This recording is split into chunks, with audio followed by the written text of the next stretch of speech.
مولانا طارق جمیل کا تقریر کے دوران زلزلے کے جھٹکے۔ آپ کو بتاتے چلیں کہ 2 روز قبل زلزلے کے شدید جھٹکوں نے وفاقی دارالحکومت اسلام آباد سمیت ملک بھر کو لرزا دیا۔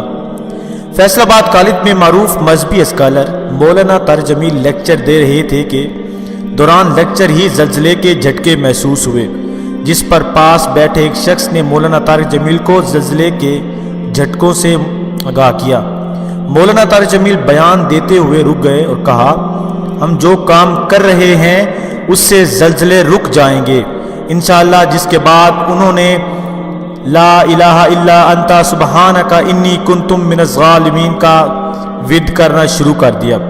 مولانا طارق جمیل نے حاضرین سے کہا، اللہ کبھی کبھی زمین ہلاتا ہے تاکہ انسان سدھر جائے اور اپنا ایمان نہ بیچے۔ انہوں نے کہا کہ جو زلزلے آگے آنے والے ہیں اس کی فکر کرنی چاہیے۔